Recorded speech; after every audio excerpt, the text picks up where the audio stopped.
Olá, boa noite, seja bem-vindo a mais um Segunda Segura desse dia 18 de novembro. E hoje a gente vai estar falando sobre NR1, Lei 14.831, como elas impactam na cultura organizacional. Então, vamos entrando, aproveita e já vai ali no aviãozinho, compartilha com aquele colega, com aquele líder, né? Que você sabe que precisa estar nessa live e ter acesso a essa informação. E se você está entrando aqui a primeira vez que você está no Segunda Segura, né? Eu te convido a fazer parte do grupo VIP. O Segunda Segura ocorre sempre às 7h30 da noite, sempre com temas referentes a como a gente pode criar ambientes de trabalho onde todos prosperam, através do desenvolvimento de uma cultura organizacional e de uma liderança baseado em segurança psicológica. E lá no grupo VIP é onde eu compartilho artigos, cases, ferramentas, conteúdos inéditos que eu não compartilho aqui no Instagram, que eu não compartilho no YouTube, no LinkedIn, enfim. São conteúdos inéditos que tá lá só para quem está no grupo, certo? Então, clica no link da bio e vem para o grupo VIP também, que na sequência, inclusive, dessa Segunda Segura tem resumo dos principais pontos do que eu vou falar hoje, tem alguns insights que eu vou compartilhar com vocês, tem artigos previstos para essa semana lá no grupo, certo? Olha só que bacana, muita gente entrando. Então, gente, fiquem à vontade para deixar suas perguntas e vamos falar sobre NR1, né? Muitos comentários acontecendo a respeito desse assunto. Lei aí, né, 14.831, falando sobre certificado da empresa promotora de saúde mental. Separei alguns pontos aqui para conversar com vocês. Tem muita coisa para falar sobre esse assunto. E por isso, as próximas Segundas Seguras, as 3, 4, vai ser sobre esse tópico, falando sobre o impacto na liderança, o impacto, a gente está falando da cultura, a relação com segurança psicológica, enfim. Então, tem vários conteúdos aí, então fiquem por aqui. Vamos lá, então, gente, falar sobre isso. E para a gente começar, é importante a gente trazer um dado bem significativo, que eu não sei se todos vocês sabem, mas existe uma pesquisa, gente, que fala justamente, até selecionei aqui para trazer, para abrir aqui a nossa Segunda Segura, que diz o seguinte, que 6 trilhões, né? Não é bilhões, não é milhões, são 6 trilhões de dólares é o que o mundo vai desperdiçar todo ano até 2030 por ignorar os transtornos com depressão, com ansiedade, com estresse. 6 trilhões de dólares. Eu até anotei, grifei aqui, porque eu achei um número muito significativo. E e por que isso é importante, gente? Por quê? Porque a gente está vivendo um advento, um momento onde a saúde mental, ela tem ganhado força, notoriedade, tem feito parte da discussão de grande parte, né, dos gestores de recursos humanos, dos CEOs, de como efetivamente trabalhar a saúde mental ocupacional, né? Como que a gente trabalha essa saúde mental corporativa, como que a gente cuida das pessoas sobre esse viés mais emocional, mais mental, que era uma pauta que muitas vezes e durante muitos anos foi renegado a algo do indivíduo, algo particular, né? Das coisas da porta para fora da organização. E a gente está trazendo essa discussão da porta para dentro, né? Ainda assim, carece de muito processo de conscientização, de muita desestigmatização, de muito aculturamento, porque sim, ainda temos um pensamento, quando esses assuntos surgem, né, em conselhos de administração, por exemplo, em diretoria, de que o cara está estressado, é porque ele está com um problema na vida pessoal, ele está com um problema aqui, acolá. de querer tirar efetivamente, né, a responsabilidade que a empresa também tem. E aqui é importante, também o ambiente de trabalho também tem essa responsabilidade. Óbvio que quando a gente fala sobre transtornos de ansiedade, estresse, depressão, a gente sabe que as causas elas são multifatoriais, né? Mas a gente não pode simplesmente, com base nisso, se esconder atrás dessa desculpa e tirar a nossa responsabilidade, certo?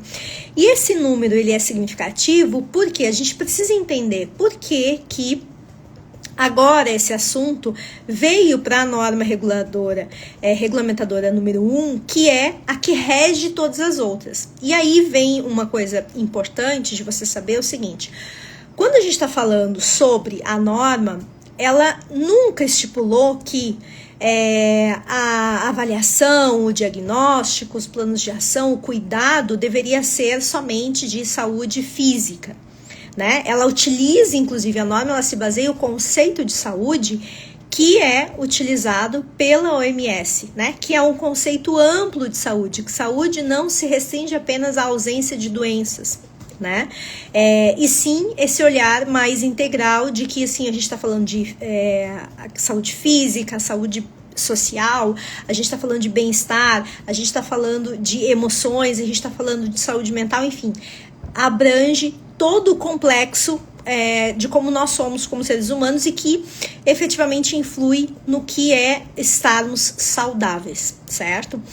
Bom, e por que agora, então, se a norma não excluía a questão da saúde mental, por que então agora está se dizendo que foi incluído a questão de riscos psicossociais? O que acontece?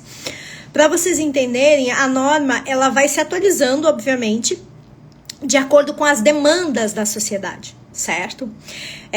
Com um número cada vez crescente, né, de transtornos de depressão, ansiedade, estresse, o número de afastamentos exigiu justamente que a norma pudesse ter um texto mais claro, né? O texto justamente que existia na norma, ele deixava dúvidas e justamente causava esse problema onde as empresas justamente acabavam olhando somente para questões aí muitas vezes de saúde física, né, de questões relacionadas aí à segurança do trabalho, em termos de riscos biológicos, risco químico e assim sucessivamente. Bom, então esse texto ele foi atualizado, né, de acordo com o que a sociedade necessita. E a gente está vendo essa discussão de falar claramente sobre que riscos são esses, né? Que riscos psicossociais são esses que agora as empresas vão precisar passar a olhar com mais atenção e, inclusive, fazer levantamento, diagnósticos, né? Pensar justamente como mitigar ou reduzir esses riscos e criar aí planos de ação. Então, atuar na promoção e na prevenção dessas problemáticas. E aí, quando a gente está falando sobre isso, a gente tem que lembrar uma questão importante. O que são riscos psicossociais, né? Que talvez justamente você está entrando e não sabe efetivamente do que a gente está falando.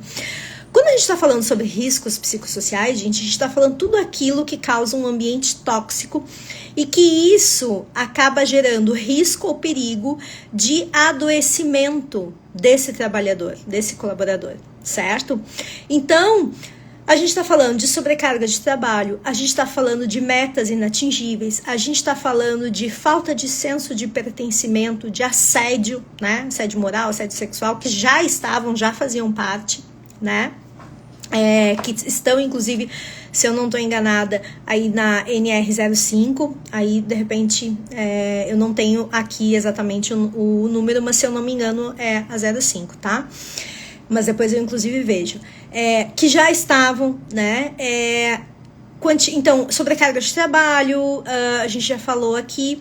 Então, esses são alguns dos riscos, né, que vão ser mapeados justamente dentro da inclusão desses fatores e desse texto atualizado, muito mais específico sobre o que efetivamente as empresas vão precisar estar olhando para poder criar os seus planos de ação e justamente estar ancoradas nessa questão de promoção da saúde mental, do bem-estar do colaborador, certo?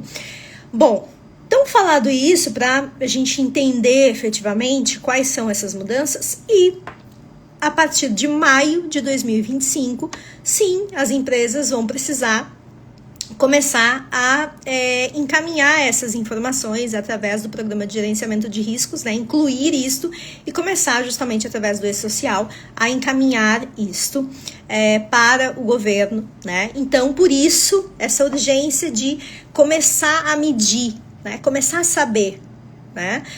E aí, gente, entra um outro ponto aqui para a gente começar a falar sobre cultura, né? Que eu acho que é importante. O fato de você ter um problema e não medir um problema não te isenta da responsabilidade. Isso é importante, porque às vezes eu vejo muita empresa dizendo: mas a gente não sabia. Isso, gente, é desculpa, né? E inclusive não impede que a empresa não seja autuada, tá? Porque só o fato de existir aquele problema, certo? Só o fato de, vamos dar um exemplo aqui, né? Tem uma máquina que faz um baita ruído. Mas a gente nunca mediu se de repente o nível de ruído é prejudicial. Mas ele é ensurdecedor, né? Tem uma percepção de que não é bom. Bom, o fato de ter uma percepção e você nunca ter feito nada já é um problema. Então, o fato de assim, eu não vou mexer com isso, sabe aquela coisa assim, não vamos fazer pesquisa pra gente não saber, pra daqui a pouco isso não começar a dar problema, porque daí vai estar todo mundo falando sobre isso, e aí vai parecer que realmente agora a gente tem um problema de saúde mental, de bem-estar. Então, se a gente não fala, ninguém fala, então o problema não existe. Não tem, tá? Isso não acontece, certo? Então, só o fato de existir, sim, uma percepção de que pode haver um problema, se chega um auditor na sua empresa e faz entrevistas com os seus colaboradores e percebe que existe uma percepção de que sim, existe um problema naquele ambiente de trabalho e você, como empregador, não fez nada, isso já é o suficiente, certo? Então, isso é importante. Por isso, não dá pra gente colocar pra baixo do tapete e dizer não vou fazer nada e aí não vou ser responsabilizado, tá? A percepção de existência já é o suficiente e quer dizer que você foi negligente, você faltou com a sua responsabilidade, tá? Colocado esse ponto, o que a gente precisa fazer? Obviamente, começar a rodar aí diagnósticos, né? E ter este entendimento de como que está o seu ambiente de trabalho. E por que eu coloquei ali que isso impacta a cultura organizacional? A gente precisa, cada vez mais, ter um entendimento de que, durante muito tempo, a gente tinha uma abordagem, vamos pensar assim, das culturas organizacionais, e temos ainda hoje em diversas culturas, uma abordagem justamente mais competitiva, uma abordagem muito focada em resultado, né? E aqui eu faço um parênteses, gente, eu não sou contra resultado, o objetivo das organizações é gerar resultado, é remunerar o capital, e tá tudo bem, né? Precisa justamente existir, né? Para que a gente possa fazer a economia girar e tal, isso tá tudo certo. Qual é o problema? O problema é que quando só isso importa. E em nome disso, justamente, a gente abra mão de equilíbrio entre vida e carreira, a gente sobrecarregue pessoas, a gente trate as pessoas como se fossem robôs. E embora, talvez, justamente no seu ambiente de trabalho isso possa ser distante, ainda tem muitas organizações que a única linguagem que importa é o resultado final, né? E justamente se esquece o ser humano que tem ali do outro lado. E as pessoas acabam adoecendo num nível absurdo, as pessoas acabam em sofrimento. Vocês não imaginam a quantidade de líderes que eu atendo, muitas vezes nos programas de segurança psicológica, que entram e começam, trocam duas palavras e desabam, né, durante as nossas conversas.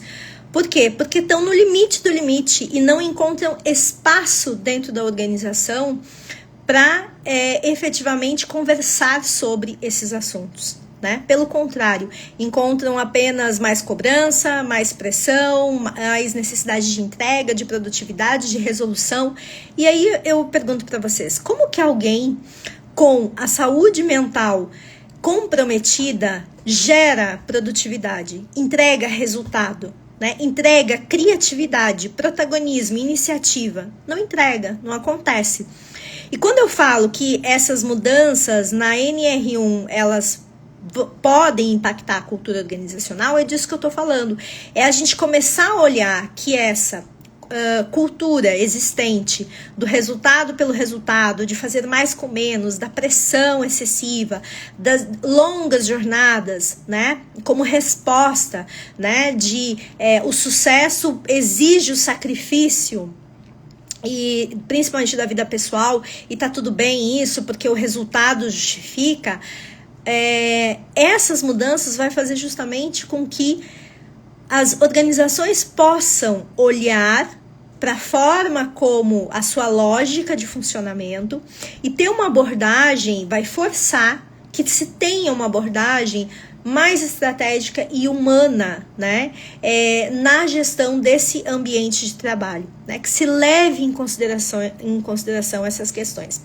Eu separei aqui alguns pontos que eu acredito que podem influenciar, certo? O primeiro deles é, sim, automaticamente, no momento que eu tenho o diagnóstico, que eu tenho a partir desse diagnóstico e desses dados, eu preciso pensar e planejar ações para mitigar, para reduzir, né, deixar em zero esses riscos psicossociais e não conseguindo, então eu preciso pensar em ações para mitigar, automaticamente vai forçar as organizações a adoção do cultivo do bem-estar, né?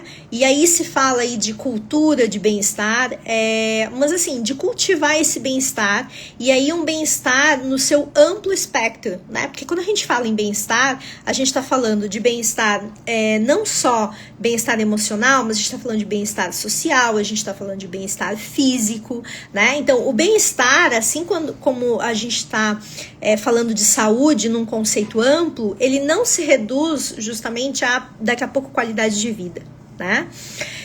Então, isso é uma parte importante. Então, o bem-estar vai ser parte da estratégia de saúde e segurança do trabalho dentro das organizações. Eles vão reconhecer a necessidade desse bem-estar emocional e mental, que muitas vezes acaba ficando em segundo plano, ou ficava em segundo plano, ou era negligenciado porque a gente não consegue medir, né? Ou a gente não consegue ver. O adoecimento mental é algo que as pessoas não percebem. E se a gente pudesse efetivamente entrar dentro da cabecinha das pessoas que estão em sofrimento mental, a gente veria que é algo que dói tanto quanto uma dor física, né? E, inclusive, já existem estudos, a neurociência promoveu isso, né, que mostram que essa dor emocional, essa dor causada justamente por todas essas questões, ela é uma dor que equivale à dor física, né? Então, tá na hora da gente começar a prestar atenção. A que custo? A forma como o modelo de gestão, ele sobrevive, ele gera resultado, né? Ele dá um EBITDA fantástico. A que custo? Qual o custo para as pessoas que estão lá todo dia entregando esse resultado? E, de novo, eu não estou dizendo que eu sou contra o resultado, eu estou dizendo que resultado e bem-estar precisam e podem andar lado a lado. E quando a gente tem os dois juntos, né, os dois sendo pilares estratégicos de uma organização, a gente tem sim organizações com segurança psicológica, né? E é isso efetivamente que eu defendo, né? Que as pessoas possam sim encontrar um ambiente de trabalho leve, inovador, produtivo, e com isso a gente possa ter organizações sustentáveis ao longo do tempo, né? E com ambientes onde todos podem prosperar, né? Então esse é o primeiro ponto, vai forçar justamente que as organizações adotem uma cultura mais de bem-estar e levem em consideração essa questão do bem-estar emocional e mental das pessoas, vendo isso tão importante quanto saúde física, e isso acaba justamente mudando o foco, muitas vezes, de uma cultura de alta pressão, altíssima exigência, para uma cultura que valoriza o equilíbrio, né? Automaticamente prevenindo aí problemas de estresse, burnout, depressão, ansiedade, enfim, todos os conflitos interpessoais aí que a gente conhece. Um outro ponto que a NR1 pode influenciar na cultura, e aí por isso que eu tô falando pode, gente, porque tudo isso é no campo das ideias e das hipóteses, né? A partir do momento lá, maio de 2025, onde as empresas vão precisar ter uma ação efetiva a partir disso, a gente vai começar a ver quais são as consequências, né, e o quanto isso realmente vai impactar e vai mexer no modelo de gestão, na cultura organizacional, na estratégia da organização. Um ponto que eu acho que é assim, um dos mais importantes é ter a segurança psicológica como pilar, né? Então, todas essas novas exigências vai fazer com que a organização possa enxergar segurança psicológica como efetivamente o alicerce da cultura, né? O que eu tenho falado muito aqui nas lives é que, gente, segurança psicológica não é competência, tá? Importante, não é competência de liderança, não é competência sob um ponto de vista. É um pilar, é um alicerce, é um jeito de ser, é uma forma de liderar, uma forma de gestão muito mais ampla do que uma competência específica de, por exemplo, comunicação, né? E a gente precisa começar a olhar a segurança psicológica como algo muito mais complexo do que uma competência, como eu vejo muitas pessoas trabalhando, né?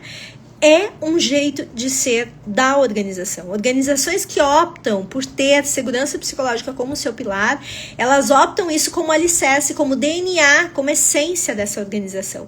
E por isso que segurança psicológica acaba sendo o berço da inovação, né? De organizações que se adaptam mais rápido, se tornam muito mais resilientes diante das crises, do crescimento, que inovam, né? Tem aí ideias justamente disruptivas, e aí, tendo a segurança psicológica como um pilar, a gente vai ter colaboração, ampliar a colaboração, ampliar o protagonismo, iniciativa, né?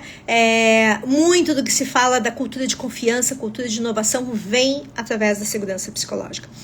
Um outro ponto que acaba também influenciando com essa questão da NR1 e da lei da 14.831 da Empresa Promotora de Saúde Mental, vai também trabalhar muito com a questão de ampliação do accountability, né, e da responsabilidade compartilhada.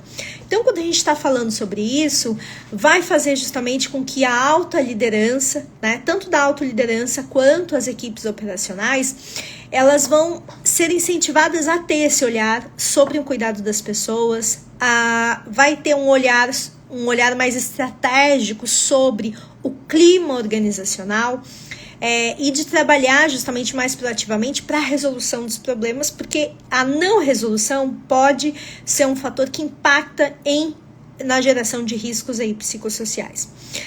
Além disso, cresce um conceito que eu já trouxe muito para vocês aqui nesse ambiente, que é a valorização da liderança segura. O que é a liderança segura? A liderança segura é a liderança que utiliza na sua base de liderança a segurança psicológica. Né? Não é um estilo de liderança, né? É justamente a pessoa tem o alicerce dela como líder, é a segurança psicológica, e isso ela consegue estabelecer laços mais colaborativos, de confiança, um laço de responsabilização muito forte com as pessoas, de entendimento e assim sucessivamente, né? Então vai ter uma valorização para esses líderes seguros, esses líderes que utilizam a segurança psicológica como base, né? Automaticamente, com tudo isso, a gente vai ter, então, culturas mais inovadoras, culturas mais acolhedoras a princípio, né? Esperamos isso tudo no campo da hipótese aqui que eu tô trazendo para vocês, de possibilidades que a gente pode vivenciar a partir dessas mudanças. mas a gente vai ter culturas, então, mais inovadoras, mais acolhedoras, humanas. Automaticamente, empresas que conseguirem e fizerem o seu tema de casa vão ter, obviamente, maior atração e retenção de talentos, porque a gente sabe, né, se você olhou, seja relatórios aí do Great Place to Work, se você olhou outros, né, relatórios, um dos pontos que aparece muito fortemente, que faz com que as pessoas permaneçam dentro da organização e de quem está fora olha aquela organização com bons olhos, e é um fator para atração e equilíbrio entre vida e carreira, né? O quanto essa organização ela permite, né? Ela respeita esse equilíbrio entre vida e carreira, o quanto existe de um ambiente flexível. Então isso automaticamente, organizações que priorizam o bem-estar, que têm esse olhar mais humano, esse olhar, essa cultura de pessoas em primeiro lugar, automaticamente tem a tendência a atrair e reter os talentos, né? E aí, por último, a gente não pode esquecer de falar de 2 pontos que eu acho que é importante, que também são ganhos e impactos diretos, né, dessa mudança na NR1 na cultura organizacional, que é a questão da inovação e de uma produtividade sustentável, né? Eu falo muito sobre produtividade com leveza, né? Então, acho que isso é importante, vai fazer justamente com que as empresas, automaticamente, no momento que elas têm o cuidado com as pessoas, no momento que elas têm segurança psicológica como a sua base, né? Que elas sejam empresas onde sim as ideias florescem, onde as pessoas compartilham as suas opiniões, onde o atrito intelectual é beneficiado e isso acaba gerando uma produtividade com mais leveza, menos adoecimento. E automaticamente tudo isso junto vai levar a uma reputação organizacional diferenciada, né? Um reforço dessa reputação organizacional, justamente pela inclusão dessas práticas para reduzir e mitigar esses riscos psicossociais, e isso vai ser essa reputação, ampliação de reputação perante os colaboradores, perante fornecedores, perante a sociedade, né? Então a empresa como um todo ganha, por quê? Porque demonstra um compromisso justamente com esses valores humanos, né? Demonstra um compromisso com valores éticos, com essa questão de responsabilidade social. Então, o que eu quero trazer para vocês, gente? Que essa mudança da NR1 pode ser muito além do que simplesmente uma questão de compliance, né? Da empresa, eu vou seguir esse protocolo e vou fazer isso, né? Um dado que eu acho que é importante, gente, em 2025, 900 auditores fiscais do trabalho vão assumir, né? Então, eu acredito que isso já é um ponto, mais mudança de NR1, né, que impacta efetivamente todas as outras normas regulamentadoras.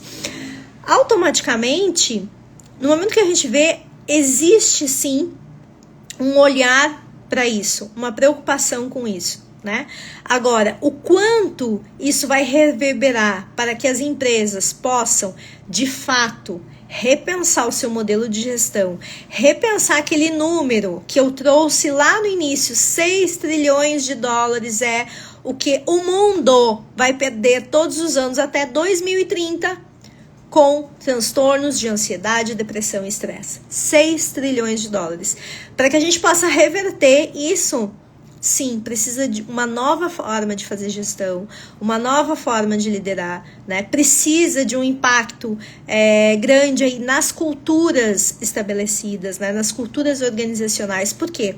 A forma como nós estamos fazendo não está funcionando e está levando cada vez mais pessoas ao adoecimento, né? Então, se a gente quer algo diferente, se nós queremos responder de forma diferente aos desafios modernos, que a gente sabe que são muitos, quem está em organização sabe, né, que são muitos os desafios, a gente precisa ter uma nova forma de fazer a gestão, uma nova forma de cuidar, e na verdade não é nenhuma nova forma, né, um olhar sobre as pessoas, porque eu não tenho dúvidas que a resposta está nas pessoas, e que por mais que exista inteligência artificial e tudo isso vem a serviço né, de que o ser humano possa utilizar aquilo que ele é único e aquilo que ele tem de melhor. Mas para isso, a gente precisa mudar a forma como estamos trabalhando e exigindo, obviamente, das pessoas. Certo, gente? Era esse o meu recado hoje, né? Espero que tenha feito sentido aí para vocês que entraram, ficaram aqui, enfim, e que faça sentido para você que vai assistir aqui a gravação, né? A qualquer momento, deixa justamente aí o seu comentário, que eu sempre olho depois dos comentários que vão entrando após a finalização aqui do Segunda Segura. E se você ainda não está lá no grupo VIP, né, tá ali o link na bio, entra, que tem conteúdo, né, tem muito conteúdo essa semana. Então, entre amanhã e quarta eu libero o resumo dessa Segunda Segura, com alguns outros insights de outras coisas que eu não falei aqui, então vai o resumo. E toda sexta-feira tem um artigo relacionado com o tema que a gente está falando aqui na semana, um artigo também exclusivo, normalmente são de journals internacionais que eu traduzo, enfim, e coloco lá no grupo, além de ferramentas práticas, né, quando efetivamente a gente está falando de algum assunto mais comportamental, tem ferramentas também para vocês. Então entra lá no grupo VIP e não fica de fora, certo? Em dezembro tem o lançamento do curso sobre NR1, Segurança Psicológica e Saúde Mental, lançamento exclusivo para quem está no grupo VIP também, né? Então já aproveita, já fica por lá, já consome os conteúdos e aí você também é avisado lá em dezembro sobre o lançamento do curso. Tá bom, gente? Então, boa segunda-feira, boa semana para todos nós. Beijos. Tchau, tchau.